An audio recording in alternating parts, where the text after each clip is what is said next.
Good morning. Welcome to First Baptist Church in historic Tarboro, North Carolina, located on Main Street right next to the post office.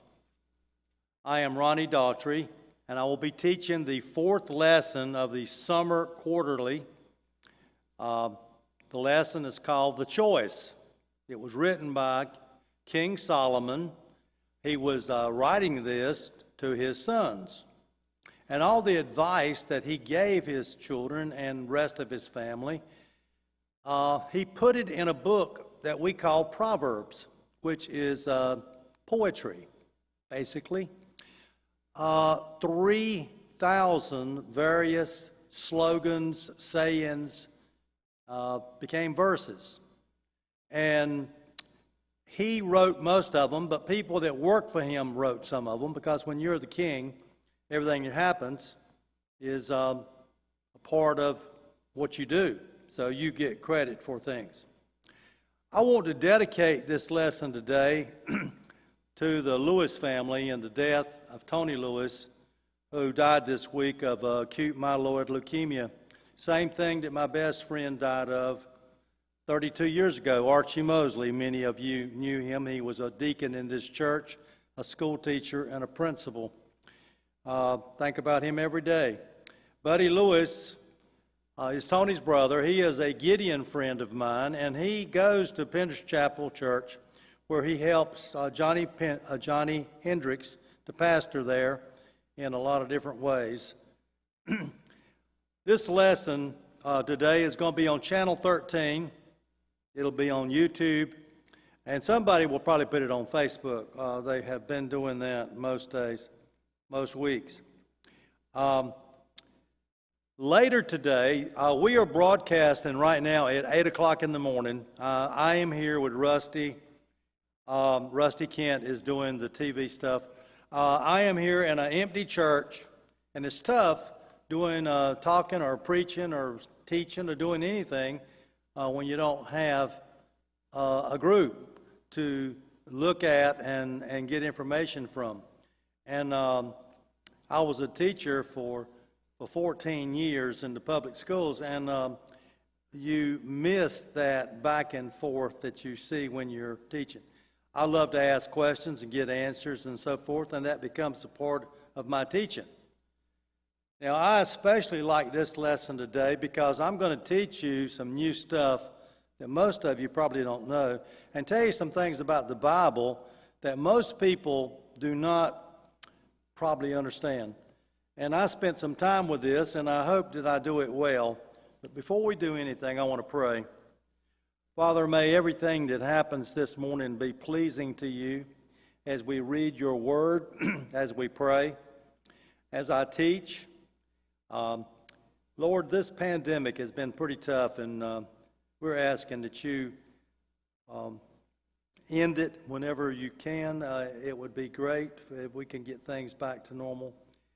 Be with all those families that have sick people, that have lost, people have died, that they're grieving. And be with the people in our church and our fellowship that we've been praying for this week. Donna Cooper is home now after surgery and doing well. Steve Rogers had a catheterization. He's doing well. He is taking medication for some other blockages, and we're praying that they will work. And all the other people that I may have missed, Lord, whoever they are. Be with the people at the Albemarle. They've had a tough time for 3 months being quarantined, and every one of you I pray for every day. I want you to know that. Be with all our deacon families. Every person here has a family, has a deacon in charge of their family to do things, to visit you, to bring you communion cups and so forth. So now that we're back in our live service, we'll be doing communion here, but we have been doing that for 3 months. Lord, be with us today, and be with me as I teach your word. In Jesus' name, amen. Okay, I would like to start you off today with a story. The guy that wrote this lesson, he is a preacher, he's a writer, he is a great person, but he hasn't always been a great person. He made bad decisions when he was young. And I don't like to talk about folks, but I know some people just like this. When I was a teacher, I like to say that this person was like a flower. You know, a flower only blooms at one time of year. Some flowers bloom late, some bloom early. There's azaleas that bloom 2 months later than the other ones. People are like that. They bloom early and ready to go, and others, it takes them a while. And I had a chance to watch people. I had a chance to see how different learning styles fitted different teaching styles. If you lecture to somebody all the time who has trouble understanding and can't hear good, that person will fail. You have to do experiments, use videos, take them on field trips, play games, make educational games. I did all those things trying to reach all my kids. The great feeling of teaching is when you see the light come on in somebody's eyes because they have finally apprehended what you're doing. I hope today that some of the stuff I say about poetry will be new for you, and it will encourage you to want to read the Bible, especially the poetry in the Bible, like Proverbs and the Psalms. Okay. We make choices every day. Life is filled with choices. Many choices are of little lasting significance. What clothes do I wear today? That's not very important. What will I eat for breakfast? Where am I going for lunch? Will I order chicken or beef? Other decisions, however, can have a major impact on your life. Who should I marry? If so, should I marry? What career do I want to pursue? Sometimes these decisions that we thought of as minor things can change, and a few little things can force us to make some major decisions, as you're going to see in just a minute. Let me give you a personal illustration of this fact. As I mentioned in a previous lesson, after I graduated from high school, I enrolled in a nearby community college. There I was quickly confronted by the same options I had in high school. Would I buckle down and take my studies seriously, or would I spend the majority of my time playing around? Too often I chose to play around. Consequently, I failed to pass one of my classes, and as a consequence, I lost my student deferment. I think we all remember that. A deferment, it keeps you from going into the service. And at the time I was coming along, Vietnam was looming. Three of us were good friends, worked together, and one of us went to Vietnam, was killed, and two of us did not go. And I was in the lottery system and didn't have to go at all. So by luck, I was spared from that. Like many other young men at the time in similar situations, I was suddenly confronted with a new set of options. The first option was to report as ordered for induction into the armed forces. I was all but certain this option would lead me to deployment to Vietnam. A second option was to ignore the draft notice and look for a job. But I knew that choice would not end well. I would be arrested, convicted, and sentenced to serve time in a federal prison. A third option was to flee to another country like Canada and seek asylum. But this choice would not come without terrible consequences either. I would be labeled a traitor, and I would be permanently severed from my family, friends, and home. My previous decisions about the importance of school seemed trivial when compared to what I was deciding now. Because I played around and failed a class, it led to me being sent to Vietnam, where I worried about being killed every day. This story has happened to many people many times. Now, although this guy went to Vietnam and survived it and came back, became a preacher and a writer and so forth, he followed God, but was not on the right path the whole time. And this lesson today is going to show that. Now, let's go to the Bible and see what's going on. Now, remember, Proverbs is poetry. Proverbs is good advice. It's part of the Bible. So the Bible, remember, is a book that God breathed the words into like 40 different writers over a period of 1,500 years. And this word guides our life today. And Paul plays a big part of the New Testament because he wrote a lot of it, especially the letters, which are called epistles. Paul was the first great missionary, and Paul is probably the reason that America has so many Christians. Okay, I want to read Proverbs, the 4th chapter, 11 through 27. I am teaching you the way of wisdom. I am guiding you on straight paths. When you walk, your steps will not be hindered. When you run, you will not stumble. Hold on to instruction. Do not let go. Guard it, for it is your life. Keep off the path of the wicked. Don't proceed on the way of evil ones. Avoid it. Don't travel on it. Turn away from it and pass it by, for they can't sleep unless they have done what is evil, and they are robbed of sleep unless they make someone stumble. They eat the bread of wickedness, and they drink the wine of violence. The path of the righteous is like the light of dawn, shining brighter and brighter until midday. But the way of the wicked is like the darkest gloom. They don't know what makes them stumble. My son, pay attention to my words. Listen closely to my sayings. Don't lose sight of them. Keep them within your heart, for they are life to those who find them, and health to one's whole body. Guard your heart above all else, for it is the source of life. Don't let your mouth speak dishonestly.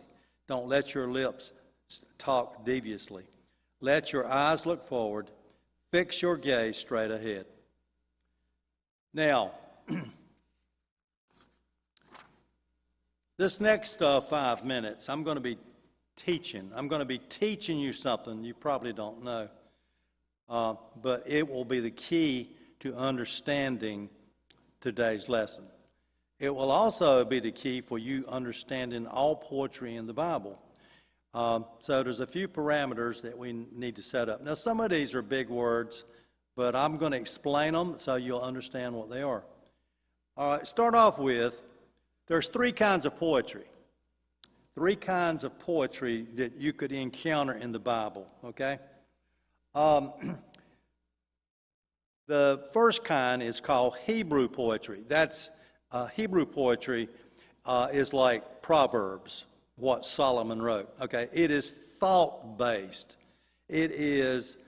It doesn't rhyme, and it has no meter. It doesn't have pauses like we have in what they call iambic pentameter when you were in English class. It is like slogans and sayings. Now, other kinds of poetry that you can encounter in the Bible would be like Greek poetry and Latin poetry. That poetry rhymes and has meter. It has a pattern to it. Psalms is poetry, but is songs. They were sung to music. And then, of course, there is other kinds of things we're going to talk about now. These would be called literary devices. Now, the simplest one, I'm going to tell you what it is, and then I'm going to give you an example of Solomon doing this. Okay? Now, all of the stuff I'm talking about now is Hebrew poetry. Okay. All right. I want you to think All of these involve some image in your mind, okay? Now we're going to talk about the simile. A simile makes a comparison using the word like in English, okay? Here is an example from Solomon. The path of the righteous is like the light of dawn. Okay, now another literary device that's used quite often is a metaphor. It involves a direct or implied comparison of two things that are not alike, such as they eat the bread of wickedness and drink the wine of violence. Okay, that is a metaphor.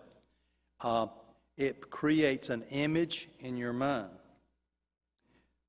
These vivid images make an emotional impact when we hear this type of poetry, okay?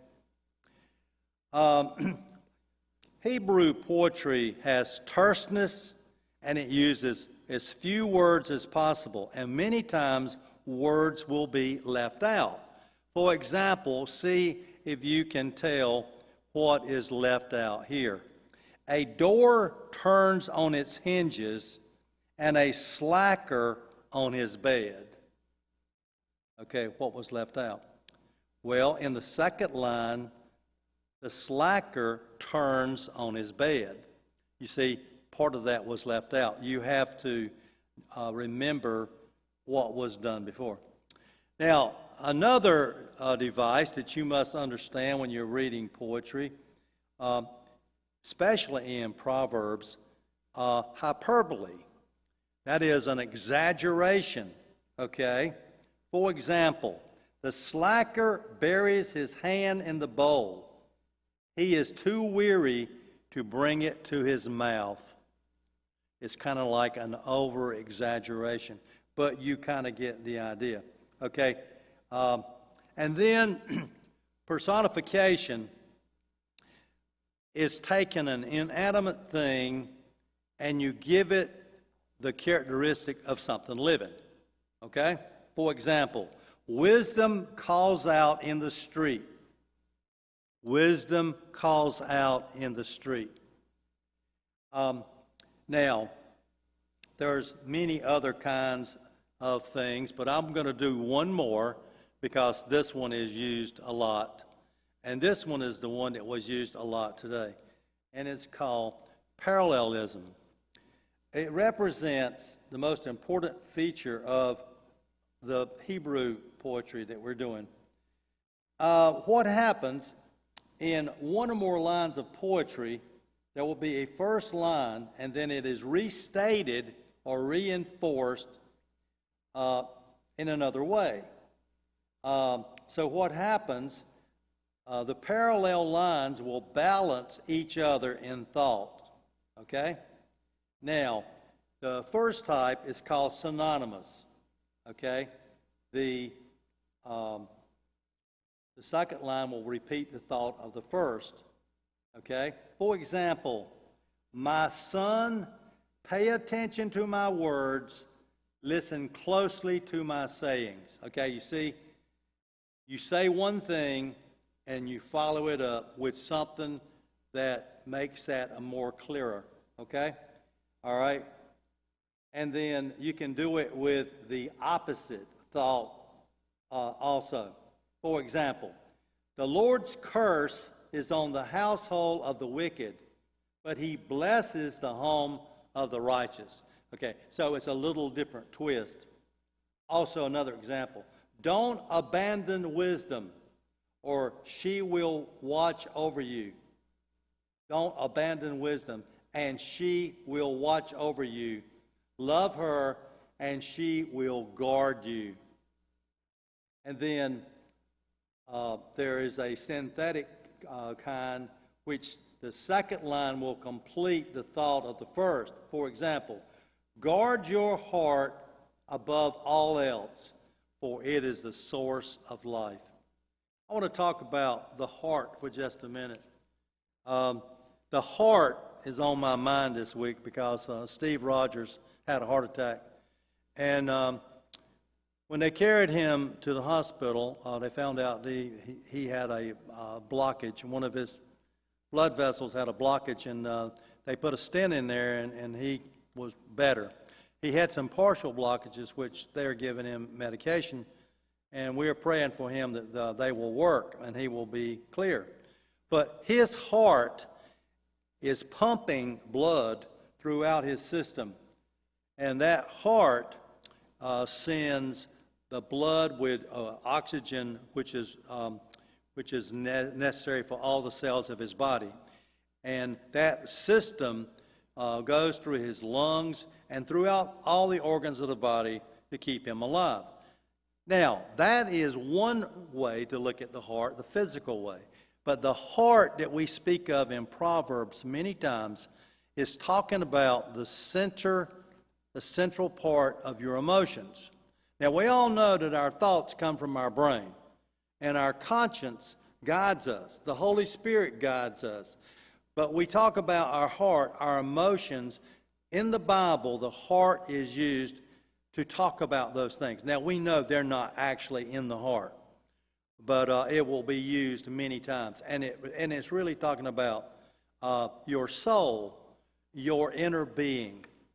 And this is, all of this was said so that you would understand today's lesson. Now, I want to go back and read the Bible section and explain to you using these things that you just learned, and see if you can get more meaning from them. Okay. I am teaching you, I'm reading Proverbs 4:11 through 27. I am teaching you the way of wisdom. I am guiding you on a straight path. Okay. A straight path is not a short path. A straight path is one in which you do not deviate. It means the straight and narrow. It means to do the correct things. It means to follow God. It means to ask God for His will in your life. And how long do you do that? You do it your whole life.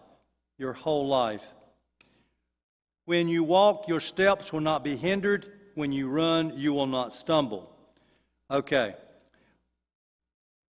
What we're saying is to stumble is to commit a sin. To stumble is to do something wrong. If you walk straight, you will not get off that path. Hold on to instruction. Don't let go. Guard it, for it is your life. Now, you probably see some of the verses that I was just talking about using the images about poetry. So basically what we're saying here is always remember what I said. Now my dad was big for using the Bible to explain things to me about why I could or couldn't do something. I was one of those people, a lot of you listening on television today might be, where there's 3 children and you're the middle child. Okay, the first child was special because it was the first baby, and they took many, many pictures of the first baby. When the second baby comes along, it's like, okay, we have another baby, big deal.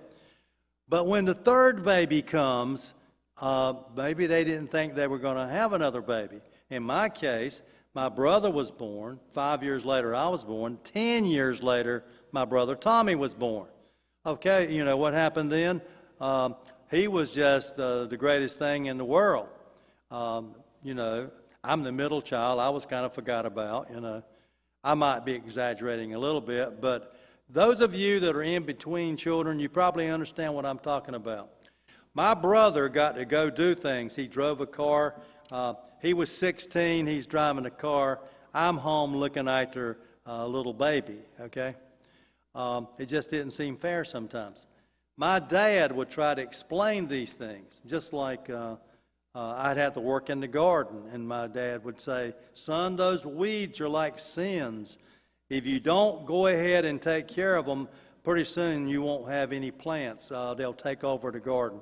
You must weed those bad things out, just like sin. Sin gets in your life, and it's bad. Keep off the path of the wicked. Don't proceed on the way of evil ones. I can remember one time I had a friend that was a little on the shady side, and he wanted to do something that didn't sound very good to me. He wanted to break into the elementary school that we went to. And I said, why? Why would you want to break into a place that you don't even like to start with? He said, I want to break into the lunchroom and see what kind of food is in there we can get. I said, you don't even like that food. Yeah. He said, well, it's just a thrill to do something wrong like that. I told him that I was not interested in that. Well, guess what? He and another guy broke into the school. They got caught. And he went to reform school. He is now a preacher. It's hard to believe. But he is now a preacher. But he was wicked, according to the lesson, and he would have led me astray. But I did not listen to him. The Bible says, turn away from it and pass it by, for they can't sleep unless they have done what is evil. They probably can't sleep because they got terrible things on their mind. They eat the bread of wickedness. Now, that's another literary device. They're not actually eating bread, but this is an example of poetry. Not only does it help you remember it, it's in a different form, which makes it kind of stick in your head. They drink the wine of violence. Now, we know there is no wine called violence. The path of the righteous is like the light of dawn, shining brighter and brighter. You know, I didn't know until later. When I was a kid, I'd go to the movies, and a lot of times the cowboy that was the star would be wearing a white hat, and he might be on a white horse. Now, I remember Hopalong Cassidy was one of my first cowboy heroes. Hopalong Cassidy had a white horse named Topper. The Lone Ranger had a silver horse, sort of silver looking when you saw him on TV. And they would say, Hi-Yo Silver. I mean, Silver was his name. Roy Rogers, although Roy Rogers had a white hat, he was one of the good guys. He actually had a Palomino, which was also kind of like a white horse. And, of course, that was Trigger. And I loved Westerns, and I loved that whole thing about cowboys. They would go to the bars. The wicked people would drink whiskey. Of course, they would get drunk, do terrible things. But the good guy with the white hat, he would either drink milk or sarsaparilla, okay? They were the two things that on TV. Now, here's what I thought about later. How would they keep milk in a bar with no refrigerator, okay? It would probably be sour milk. I think about things like that because I was interested in science and became a science teacher for many years. But the way of the wicked is like the darkest gloom. They don't know what makes them stumble. My son, pay attention to my words. Listen closely to my sayings. Now, my dad would say, listen to me, listen to me. And sometimes I would say to him, you're telling me this, but you are doing so-and-so. And I had to be careful how I worded that because my father was one of these that would take off his belt and would spank me for very little things. He wanted his children to obey him, and I remember that very well. Don't lose sight of them. Keep them within your heart. Here we're talking about the heart again. And, of course, we're not talking about the physical heart. We're talking about keep these in your soul. Keep these in your mind. Think about these things. For they are life to those who find them and health to one's whole body. When I was in college, we had something going on at the time that was pretty big. and I want to do a term paper on it. It was called Teacher Burnout. After so many years, teachers, they would just get sort of tired of bad kids not listening and so forth. And it actually would become a burden to some people. I remember one day, I was having a teachers meeting, and a lot of teachers had been stressed out because we were doing some testing and different things. And we were having one of those sessions where we were talking very plainly to each other. And I said, you know, I'm really concerned about this whole group. I said, a lot of you are taking medication. A lot of you have told me that you're taking tranquilizers and things to calm you down. I said, and then I said something like this, and I'm not going to say the person's name, but let's just call her Miss Jones, because I didn't have a Miss Jones at the time. I said, why can't y'all be like Miss Jones? She does her job every day. She's calm, and she never raises her voice. And everybody in the place laughed. And I looked around, and they said, she's on lithium. And I did not know that. She was taking the strongest thing of all. How little did I know, you know, I'm in charge of a bunch of teachers, and I don't even really know them. It goes on to say, for they are life to those who find them and health to one's whole body. Guard your heart above all else, for it is the source of life. Don't let your mouth speak dishonestly. Don't let your lips talk deviously. I remember sometimes people that wished that they had not said something. They wish they could take it back. I found a device. I got it from my mother. It's not good to be upset with people, to be mad with people. And I learned this from my mother. If you have offended somebody and you're not really sure exactly what you did wrong, go to that person and say, I can tell that something is not right by the way you're acting towards me. And I may have done something to offend you, and I'm not even sure of it, but you evidently feel this way. If that is the case, I am sorry for what I have done. Please forgive me. Now, if you had not offended them, it's not going to cost you anything, but this is a way for that other person to say, yes, you did hurt my feelings. Yes, you did do this. Maybe you didn't mean it, but you did. And I can remember many times. I remember my very first job that they put me in charge. I was a chaperone for a dance. I did not know the people really well. I was trying to learn the names, but this is the first month of school. And I'm trying to be the great teacher, the one that everybody loved and all of this. And so I'm going around and I'm saying, okay, why don't you dance? Why don't you dance? And one of the people I said that to was crippled, and I didn't understand that. And, of course, that didn't go over well. But you make mistakes. When I did that and I realized my mistake, I apologized several times. And I made it a point of this person to become close to this person so this person would know that I cared about him, that I simply made a mistake because I didn't know. And I made it a point to treat this student with respect the whole time I was in that school. And I did.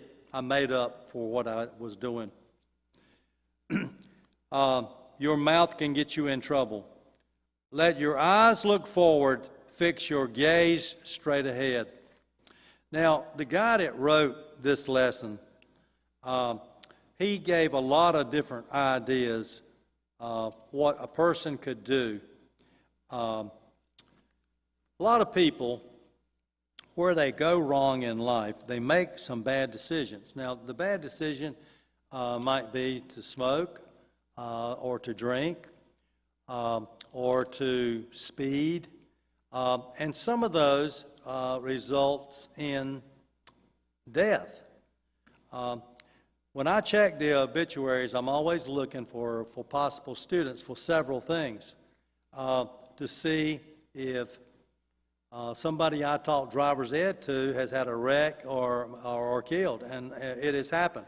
I've had people I have taught have been in wrecks, and I've had one that was killed. It's a terrible feeling because you wonder, did I teach that person properly? Did I teach enough about not drinking and driving? A lot of people could have a couple of beers and think that they're perfectly fine, but their reflexes are off enough that they don't do a very good job.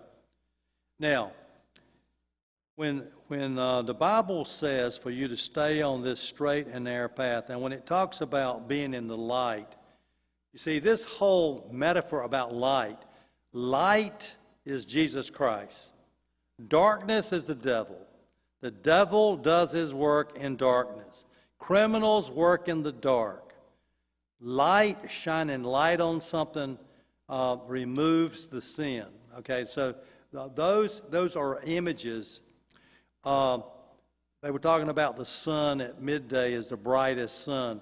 You can't hide anything in the bright part of the day. Solomon is very smart.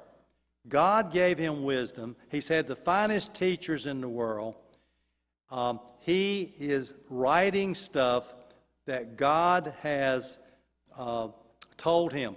He has read scriptures, and God has revealed to him good advice for his life. Now, this good advice must last for your entire life. I mean, if you do not follow this and mature, then you have failed. You have to continue it. And as we know, Solomon is not going to continue the good advice he's been giving people. Well, if he had, then he could have said things like other people did in the Bible. Now, one of my favorite things is, for me and my house, which is my family, we will serve the Lord. When you hear that, you know this person has committed themselves to serving the Lord. And then you've heard many times when, especially somebody like Paul. Did you know Paul had at least a dozen experiences that would have killed a normal person?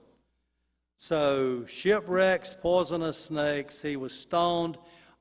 He should have died in many of those instances, and he didn't. Why not? Because God had a job for him to do. God kept him alive. Well, you might say, well, Nero had him killed. He was crucified. You would say Nero was a maniac. He was the emperor. He burned down 3/4 of Rome. And the poem goes that he was fiddling while the city burned down around him. The people say that was because he wanted to burn it down and build new stuff again that would be named for him. I don't know whether that's true or not. But the end result of all of the stuff that you do, if you followed Solomon's advice, at the end of your life, when you have finished, you had your wife and kids, you grew up to be a grandfather, you saw them follow the Lord, and then, like Paul, when you're in Rome and your life is ending, then God would say to you, "My good and faithful servant, you have served me well. Come and rest in the heaven that I have provided for you." And that is a great way to end this lesson today. I hope I didn't bore you too much with the literary devices, but it was important for you to understand how poetry works. It doesn't have to rhyme to be good poetry. It just has to mean something in your heart. It can change the way you look at things. Let's have a prayer and we will end this. Lord, I hope the day I discussed your word properly, that conveyed the meaning that Solomon got from you and conveyed to us, which is good advice about living. As we go through these different lessons, next week we'll be talking about good marriages and the safe sex and that kind of thing, that how it fits in today's world. But these different lessons are about how Solomon got information from you and conveyed it to his people, and it's still relevant today. Lord, be with us in other services today with John Rosal. Be with Lamont Heminger as he brings the worship service. Help our people to stay safe and come today with their mask and practice social distancing, and help us to get to the place where we can come back and do all the full things that we normally do. We ask all this in your name. Amen.